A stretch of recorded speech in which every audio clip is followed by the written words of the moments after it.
Omulabe waffe nkwebaza okubeera nti oli naffe era ne nsigala nga ndi musanyufu olw'okubeera nti akadde okawaayo n'otambula naffe. Program Akafubo nze Twaha Mukiibi nga bulijjo mu programu eno. Olunaku olwaleero njagala twogere ku Kampala bweri kibuga Kampala.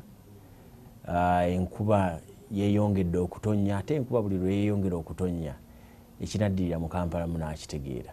Naye emivuyo gyo mingi mu Kampala egirabika nti tegiggwaayo, ne bwe tukyusa obukulembeze ne bwe tukola tutya emivuyo gisigala weegiri. Tujja kutambulira awo mpola mpola n'okulaba wa bannakampala we badda. Kozi akadde kanaatusobozesa tujja kugendako ne mu nsonga ez'eggwanga eziruma bannayuganda. Mu studio nina omubaka w'e Nakawa w'abantu mu palamenti ya Uganda oba mu lukiiko lwa palamenti omukulu Kabazigulu Kanjala Mubawe abalamuseeko ate program tulabe bw'eneetambula. Nensaba nti Katonda byemukola byonna abateere mu bwangu. Ekibuga kikutwala kitya? Embeera eri etya? Embeera y'ekibuga mu kaseera kano tesanyusa nnyo olw'emivuyo egiri mu kibuga egy'enjawulo, nga mu kaseera kano ensonga ya Parkyard ekutte wansi ne waggulu olw'ekikolwa minisita wa Kampala kye yeetabamu ekitayisa bulungi bannakampala. Kyeyalagira era yalagira n'awa abasuubuzi b'omu Parkyard ennaku 30, naye oluvannyuma lw'ennaku 4 ate ne babayingirira ne boonoona ebyabwe awatali kubawa budde. So ekyo ekikolwa nkivumirira olw'okuba tekyakolebwa mu makubo matuufu.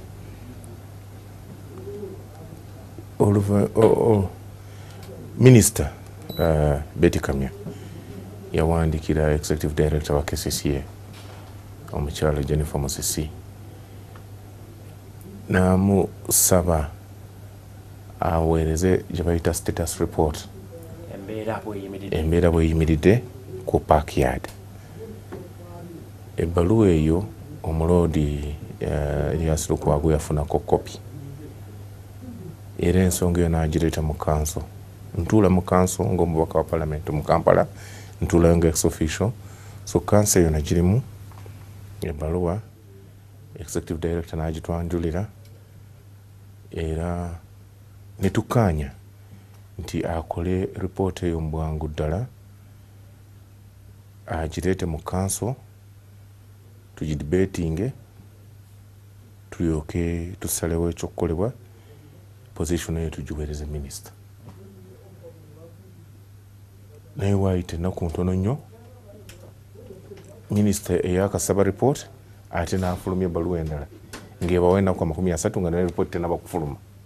Report ye mwennyini gye yasaba efulume esobole okumugaidinga. Yasaba Executive Director afulumye report Executive Director ensonga n'agireeta mu authority. Ne tugyogerako ne tugidebatinga ne tukkaanya nti amangu ddala aleete report eyo naye esookere mu council mu authority tugidebatinge eryoke egende wa minisita. Oluvannyuma lw'ennaku 2-3 tulaba ebbaluwa eva wa minisita ng'ewa abasuubuzi ennaku 30. So ekyo bwe kyabaawo omuloodi n'awandiikira bakansala bonna ng'ayita a special authority meeting twogere ku nsonga eyo. Development eyo yali ebaddewo ey'ebbaluwa ewa abasuubuzi ennaku 30 ng'ate ne report gye tulinze tenaba kukola ki, tenaba kujja, tenaba kufuluma. So bwe tuyita authority meeting ku bbalaza, abamu tutuuka mu authority meeting eyo ku bbalaza nga batugamba ate Parkyard bamaze ogimenya. So ne tusalawo mu authority titugende mu butuufu tugende ku Parkyard tukakasa ekyo kye tuwulidde nti backyard bagimenye. Kyannenyamiza nnyo nti twagenda okutuuka ku backyard nga badiployinze poliisi ng'ekolegana ne Bakanyama nga bakuta emiggo ne baagala okutukuba okutugajambula, naye nga poliisi weeri ekola nabo yebaduumira. Mu kulaba okukolooza okupapa kuno kwalina kigendererwa ki? Okupapa kuno kwalina ekigendererwa kyakulemesa authority kuteesa ku nsonga eyo. Bino byonna byenzize mpulira nti baali bawulidde nti Lord Mayor agenda mu court nga bwe nalaba mu statement ya minister gye yaleeta eri parliament. Byonna really byakuwuddisa. Bo baalina ebigendererwa ebyabwe era bye tujja okutegeera gye bujjako, because kyannaku nnyo era kyennyamiza nti minisita wa gavumenti ajja mu parliament n'atugamba nti ekyo ekikolwa baakikola oluvannyuma lwa intelligence ya hamu okutegeerako intelligence ya hamu ya gavumenti ya hamu omusuubuzi nti ekyo ekikolwa ye nga ye yakisanyukira. Kiri mu ripooti gyeba mu statement gyakola mu parliament. N'agamba mu luzungu intelligence ya hamu ng'omuntu, so si intelligence ya gavumenti. Yatugamba nti baatuula mu meeting ne security, abakulira ebya security mu Kampala ku lunaku lwa Sande, ne bakkanya nti abasuubuzi babawe ennaku 30. Naye olw'eggulo olwo n'afuna essimu okuva ewa hamu ng'amutegeeza nti intelligence ye okusinziira ku bayita baani abamuwa amagezi abamuwa ebigambo nti okunoonyereza kwe kulaze nti Lord Mayor agenda mu kooti ku makya ku bbalaza okuyimiriza okufuna court order eyimiriza omupango gwani gwa minisita ne hamu ogw'okugoba abasuubuzi. Bino bigambo bibyo ba minisita yabyogera. Minisita yabyogera, yakola statement ku floor ya parliament naliwo ne kopi njirina nti hamu yamukubira essimu nga bavudde mu security meeting mwe bakkanya babawe ennaku 30. Ekiro ekyo kyennyini hamu n'ategeeza minisita nga bafunye intelligence nti omuloodi agenda mu kooti, so ng'alina okupapa ekiro ekyo okutandika okumenya. Minisita n'akkaanya ne hamu mu bigambo bye nti that was a smart move, era kiri mu buwandiiki nti that was a smart move. Minisita n'akkaanya naye bamenye boonoone ebintu by'abantu emitwalo olw'okuba hamu akoze intelligence. So n'olabira ddala nga tuli mu katemba yennyini nga minisita awuliriza hamu ndakkiriza ebintu by'abantu babyonoone. Hamu anoonyereza n'abulira minisita nti okunoonyereza kwange kuzudde nti omuloodi agenda mu kooti ku makya, n'olwekyo kambamenye ekiro kino. Ng'ogyeko ekyokumenya nti kwakolebwa mu bwangu, enteekateeka ey'okuteekawo enkulaakulana yo mwe nga abakulembeze temwajyaniriza? Sisuubira nti mu bantu bonna abali mu bukulembeze mu kaseera kano waliwo omuntu yenna awakanya enkulaakulana. Ffenna twagala enkulaakulana, naye enkulaakulana eno terina kuleka bantu mabega. Eno enkulaakulana eteeka okutambula n'abantu. Siraba lwaki minisita yapapa. Authority yali emaze okusaba report. Executive director ne technical team baali bagenda kutuula batuwa report. Tulabe kikyagamba mu report. Tulabe baani abali mu kifo ekyo, tutegeera omuwendo gwabwe omutuufu. Tulabe ani gwe tusindika emwandike, ani gwe tusindika mu Musaafi, ani gwe tusindika mu kifo ki, tubikaanyeeko. Olunaku lwe mwasimbula ku kanso ne mukkirira wansi, kiki kyojjukira embeera eyaliwo n'abavubuka ababagoba emisinde? Twatuuka tebatukiriza na kulinnya bweru wa mmotoka. olwabo okutuuka tuli ku parkyard ne batandika kuba motoka bakuba ndabirwamu bakuba nzigi n'emiggo nga tolina bw'oyinza kufuluma nekyasinga okuneewunyisa kwe kulaba nga poliisi eduumirwa Metropolitan Commander Frank Mwesigu bali abo batunula era babawagira mukube nawulira juzi nga babeegaana naye era bwe bakwata kansala omu ku parkyard ne bamuleta ku CPS era emmotoka yajja okukola reinforcement yajja nabo abamu ku baali batukuba wansi eri ku parkyard bajja ku CPS nabo n'emigo gyabwe bayingira mu CPS kati si lwaki ate poliisi eyagala kwewudisa eyagala kuwudisa abantu nti tebamanyi ekola nabo era yebasindika gwe ng'omubaka w'abantu ekigendererwa ekifaananyi ky'abantu ba bulijjo okukwata ne batambula ne poliisi kubanga kibaddewo poliisi emaze ebbanga ng'ebeegaana naye nga kirabika kikyagenda mu maaso gwe nga gwe olowooza kitutwalawa era kituwa kifaananyi ekyo ekikolwa nga bwe nakugambye okusooka nkivumirira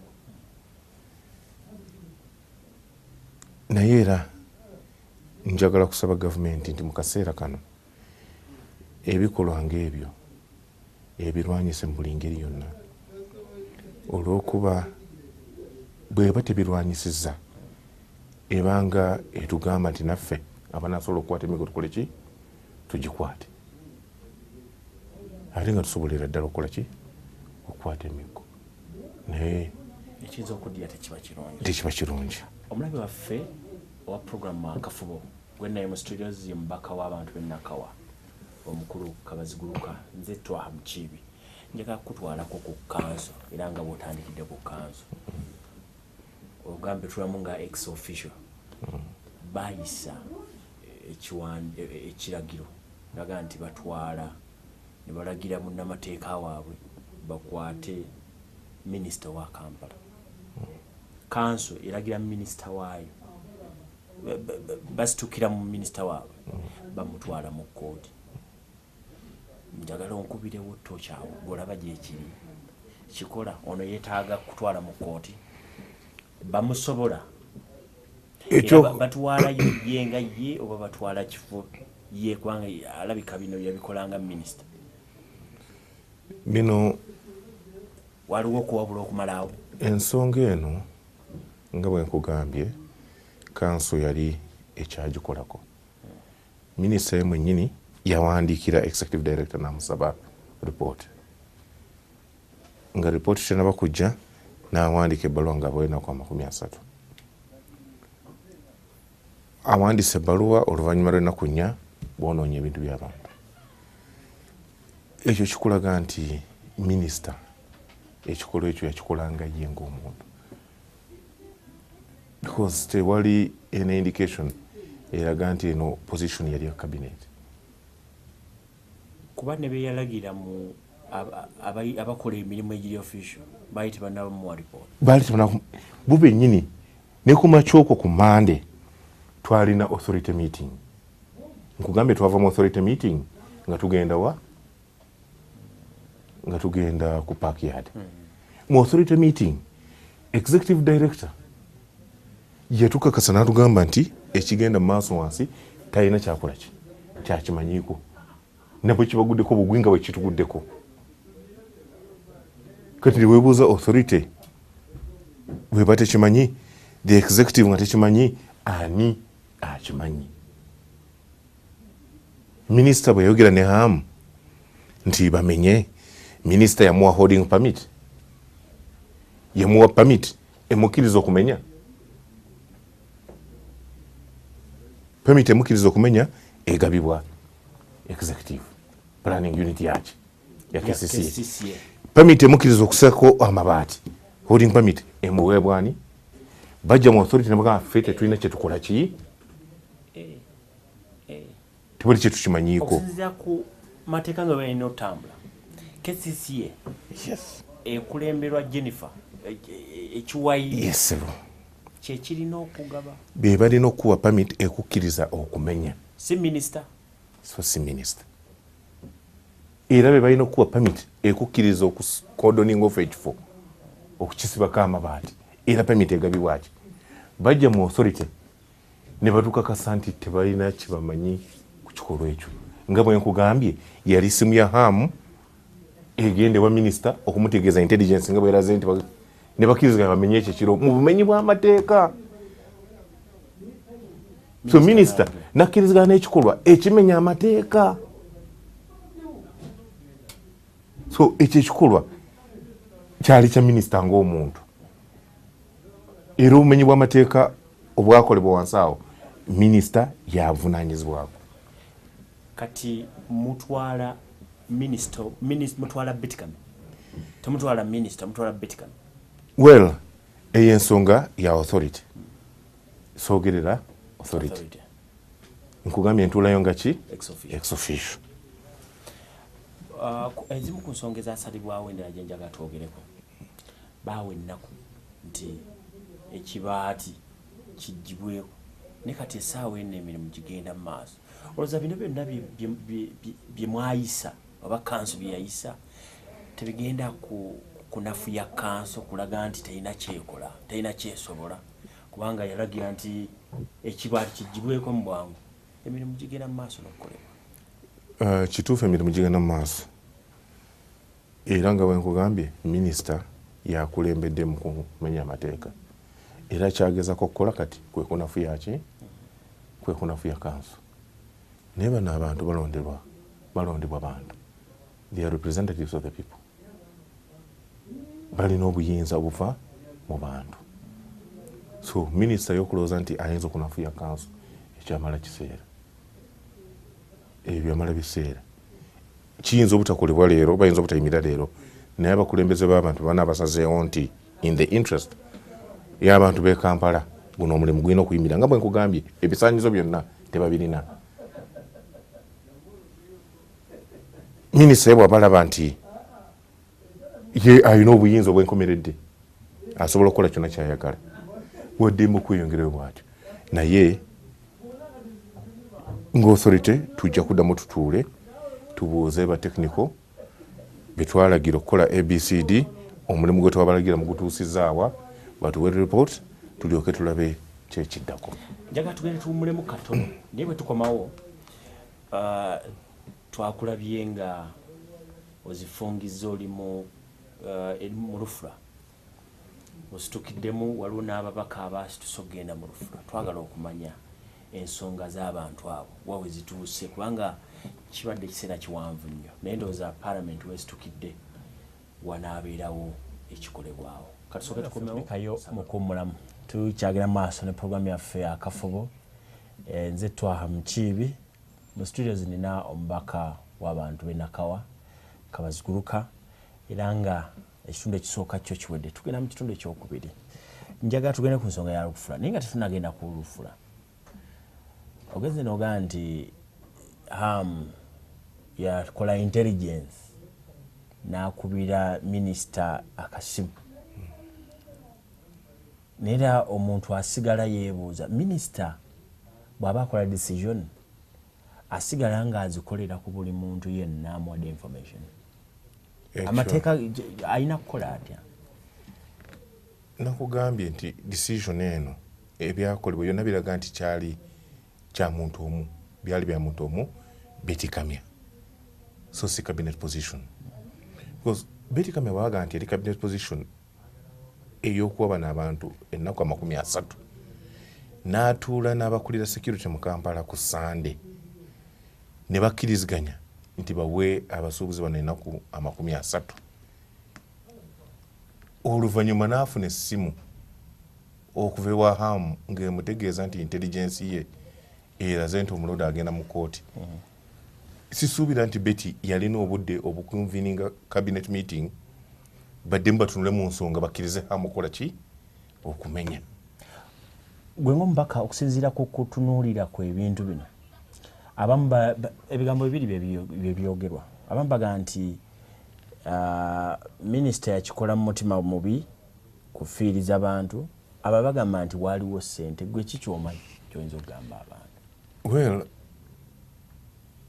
abantu balina bingi bye bamanyi bye tutamanyi so siyinza kugamba nti batuufu obakola ki naye tujja kukola okunoonyereza okuzuula ebyo byonna because mu luzungu bagamba there is no smoke without fire. Tujja kunoonyereza tutuuke ku kituufu ki ekyamotivating ekikolwa ekyo because it was not in the interest y'abantu. Minister obuvunaanyizibwa bwe bwa protecting the interests z'abantu. It was not in the interest y'abantu, neither was it in the interest of government. Are you sure? Government yakirimu. Government yogamba. Minister nga minister wanika nagamba. Dinda wakatona. Ngovudde ku kanzo. Olowooza ebitongole ebirala ebya gavumenti byatula ne bikkaanya bawe abasuubuzi ennaku 30. Decision ey'okumenya yali wakati wa Minister Betty Kamya ne Hamu. Olw'ebigendererwa bye tutamanyi. Nkutwala ku Lufula. Mbeera ki eri mu Lufula? Naakulabye ositudde ababaka. Oba tutte mu kifo kino. Enkaayana eziri mu Lufula lwaki teziggwa? Enkaayana za Lufula zo zitwalidde ddala akabanga. Ntuula kakiiko ka Parliament ke bayita Presidential Affairs Committee nga ke kalondoola ensonga za Kampala. Twafuna okwemulugunya okuva eri mwami Basajjabalaba. Mukimanyi bulungi nti KCC eri enkadde KCC yasooka newa Basajjabalaba management contract ey'okuddukanya ekifo ekyo. Era omukulu we mwennyini n'asaba liizi y'ekifo ne bamuwa liizi ya myaka 9 n'atandika okuddukanya ekifo ekyo. Waayita akaseera President n'ayisa a directive ng'eragira nti obutale buddizibwe eri abasuubuzi. Kati abaali bakolera mu Lufula b'omukulaba kwabwe oba mu ndowooza yaabwe mu kaseera ako Lufula ne baali bakirabanga katale because directive yali eyogera ku ki? Ku bantu abakolera mu butale. Obutale buddizibwe abasuubuzi. So nabo bennyini ne beegugunga abakozi b'omu Lufula ne bagoba Basajjabalaba mu katale mu Lufula. Yali yaba 2012 awo ba 11 ne bamugoba mu Lufula kubanga enkola ya PPPZ twekulaakulanya nakano kwaffe katale nakano katale Lufula ne bagifuula akatale ne bagoba mu Basajjabalaba. Abasuubuzi ne beddiza ekifo ekyo. Kati mu basuubuzi omwo mulimu abakulu aba registering company eyitibwa Katda. City Abattoir Traders Development Association Katda ng'erimu abantu 9 nga company limited by guarantee nga yeddukanya ensonga za Lufula. Naye ekyennyamiza kiri nti bamaze okugoba Basajjabalaba. Developer. Tumuyite developer. Yali alina kati liizi nannyini emyaka 49 ne bamugobamu ne beddisa Lufula. Bwe bagyeddiza KCCA emyaka gino gyonna badde tefunamu musolo gwonna. Sente ziraga waati olw'okuba KCCA yeegamba ffe tetulina any contractual arrangement nani tetulina nzikiriziganya yonna agreement ne Katda. N'olwekyo tetulina bwe tusinziira kusaba ki Katda sente. Katda yeetugamba emyaka gino gyonna badde wandikira KCCA ekigamba tugerekere ki emisolo tusasule. KCCA egamba tetulina tetulina nkolagana nammwe. So egyo n'emyaka 6 nga sente zibadde zisoolezebwa tezigenda mu gavumenti olwokuba KCCA tezifuna bali bo bagamba ffe twali betegefu kusasula naye tugamba KCCA tugerekere KCCA tetugerekera basajja balaba ayina liizi naye ali bweru talina benefit yonna gyafuna okuva mu property ye so kwe kwekubira enduulu mu kakiiko ne tutandika okukola okunoonyereza basajja balaba yajja n'atuwa ensonga ze ne tuyita bonna be yali ayogeddeko ne tuyita ttiimu ya KCCA nejja mu kakiiko ne tubuulira byogera ne tuyita Inspector General of Police atasobola kujja emirundi enfunda eziwerako oluvannyuma n'atuweereza omwogezi wa poliisi Afande Kaweesi Felix n'amwogerera oluvannyuma n'omuloodi naye najja netuwuliriza ezo ensonga zonna so nga tetunaawo kumala mulimu guno netusalawo tugende mu lufula nabakati namwe twabayita nabo ne bayogera nabo ne bajja noga katugende bajja mu parliament tuwulire ne ku bantu kye bayinza okukola kati katuve wano bonna endi zino tuziwulidde katugende tuuke ku the contested ekifo kyennyini so kwe kutuukayo olwaliro kifaananyi ki kyoyinza okuwa okusinziira ku kunoonyereza kwammwe newe mutuuse ne bwe mwagenze mu katale kiki kyoyinza okugamba saagala kubaako kyenjogera ku nsonga eno kisukkaawo olw'okuba nga bwenkugambye tubadde tukola okunoonyereza era nga akakiiko tugenda kufulumya report saagala to preempt the report naye generally zezo ensonga basajja balaba alina liizi bamusudde ebweru tulina abasuubuzi undercutda who are running the abattoir saawa eno tewali gwe basasula tulina ne KCCA wano egamba tetuyinza kubasaba ssente olwokuba tetubamanyi so sakas tumaliriza gavumenti efiirwa ssente because kati basajja balaba asaba to be compensated for the financial loss kuba yasayininga endagaano ne bamuwa liizi emyaka 9 atulaba tuli mu programu akafubo tugenda maaso omubaka w'abantu b'ennakaago endi naye nze twaha mukiibi njagala kukutwalako ku nsonga z'ekibiina kyo edakika tulinayo nga 10 pateyo awo tuvudde mu kulonda okwa era yagenda n'etabuka omwogezi wo n'aleeta kino president wa party n'aleeta kiri abawagizi ne baleeta kino twalaba okwetemamu okw'amaanyi ennyo nga tutuuse mu kaseera k'okulonda omubaka owa yara twagenza okumaliriza nga FDC ng'ekibiina esigazza mmwe abakiika wano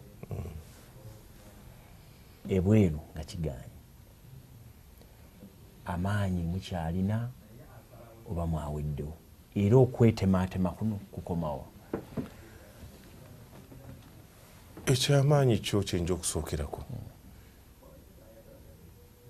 amaanyi gaffe gali mu bantu ng'ekibiina obuwagizi tukyalina bw'amaanyi nnyo n'olwekyo tukyali b'amaanyi nnyo ddala kino ekyabaddewo ekyobutafuna mubaka si gwe gusoose era ne palamenti eryewedde bwe kyali nti bwe twasala ntugamba katusooke tulinda okuweerezayo ababaka baffe ababiri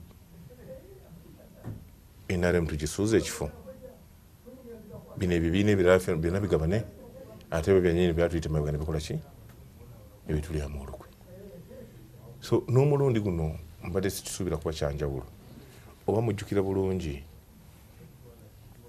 Masindi ku makuza olunaku luno olw'abaana banaffe olwa NRM on their NRM day pulezidenti yayanjula mukulumbidde n'agamba ono is a good DP munnabyafuzi mulungi wa DP ennungi he is a good DP kati ng'ekibiina amaze okitemamu abalungi n'ababi abalungi be babakola naye ababi batakola ki naye. So tewali kyanjawulo kyetwali tusuubira nga president amaze okubagamba nti mulonde gundi ne gundi ne gundi nga bwekibadde bulijjo bwabalagira. Nali sisuubira nti president ayinza okubagamba mulonde wa FDC, ekyo kyali tekijja kubaawo. Era nze nali mmalirivu nga ngenda kulonda FDC naye nga nkimanyi mu mutima gwange nti kiriwo FDC agenda kukola ki? Tewali ajja kuyitawo. Tewali ajja kuyitawo. Because order yali evudde wa? Mu bangi. Order yali evudde waggulu egenda eri abangi nti omukaago aba NRM be bano. No. Waliwo good DP ono, waliwo good UPC ono, no independent. The good independent. Temusukka bwawo. Ntuula ne kakiiko ka parliament ke bayita rules committee, rules and privileges committee. Twagenda mu sirika embaale okutunula mu rules and procedure za parliament okubaako bye tukyusa okukola amendments. Bwe twatuuka ku nsonga ya yala ne tukkaanya nti eno tugende tugimalire wa Kampala. Nga tukkaanyiza titugenda kuyita ab'ebibiina secretary general aba parties tutuule we talk tulabe engeri ki gye tuyinza okuvuunuka n'okufuna abantu bemwetaaga. Yes, okulaba nti abantu abanatukiikirira as much as feasible nga etteeka bwe ligamba represent ebibiina ebiri mu parliament. Article bwegamba article 50 nti as much as feasible abantu abalondebwa barepresenting ebibiina ebiri mu parliament. But the biggest opposition party, the leader of opposition, could not be accommodated. So twakkaanya today Kampala tuyite buli secretary general. Yes, tutuule ku mmeeza tulabe engeri ki gye tugenda okukola ki okuhandulinga process eno. Twava Mbale ku Lwokusatu ne babayita mu caucus ku Lwokutaano Entebbe. Olwava Entebbe nga tudda mu parliament nga bayisa ekiteeso nti tubirekere speaker yababikolako. Ng'ekibiina tuwandikira speaker tuwe rules of procedure, tuwe engeri gye tunalonda ababaka ba yala paka nga 27 ng'okulonda kwa 28 amateeka tugafuluma nga 27 tugenda kulonda bwe tuti enkya. Gafuluma 27 ng'enkya mulonda. Yes, ng'enkya tulonda. So n'ebimu bimuyita emivuyo mu FDC tegyali mivuyo, but it was operating in an environment nga tetulina rules. Ekibiina kya FDC kyo kisigala nga ky'amaanyi. Tuli b'amaanyi. Muyinza okubaamu obumulumulu, but that is generally expected. Because even in a family of two, omwami n'omukyala era mubaamu Kabaziguruka ensonga ezo. Tubirabye mu nsi nezi tulinaanye e Kenya. Olaba mukulembeze ava mu pate endala, ava mu luuyi lulala, nolaba nti amuvuganya, nolaba abakulembeze abaavaako nga waliwo we beegattira, waliwo we batuuka naga nti n'ensonga yaffe ne batambula. Mu Uganda kibadde kizibu nnyo kyakulaba naddala ku ludda lwa FDC. Gwe tulowooza nti Democratic Party ne UPC zaayiya nnyo okulaba nti zo ababaka abaazo n'enteeseganya baazitwalira ddala ne bateesa nabali ab'ekibiina eky'amaanyi ne basobola okubeera nti bayisaawo abantu baabwe. Olowooza FDC okusigalanga FDC okusooka kwa byonna tewakanyanga nteeseganya. We actually advocate for talks. Tusaba twogere. However, twateekawo okwakulizibuna ng'enteeseganya tezinakola ki? Tezinabaawo. Akakwakaliza akasooka twagamba nti enteeseganya zino zirina kuba broad based, so si nteeseganya wakati wa FDC ne NRM oba wakati wa Mwami Museveni ne Dr. Besigye. Because Uganda erina stakeholders bangi nnyo, so the talks teziyinza kuba za Mwami Museveni ne Dr. Besigye. We must have a clear composition. Ekyokubiri netugamba nti wateekwa okubawo gwe bayita neutral convener. Nga si Munnayuganda? Ne bw'aba Munnayuganda naye sayidi zombi zirina okuba zikola ki? Zimukkirizaamu. Oyo anaakubiriza olukiiko olwo. So si enkola eriwo olwaleero Mwami Museveni okutuyita mu State House ne batufumbira akacaayi ne batuwa busumbuusa ne tulya ne tuvaayo nga tewali kyamakulu nnyo kye tuteesezaako. Ekyokusatu, agenda eteekwa okuba eri clear.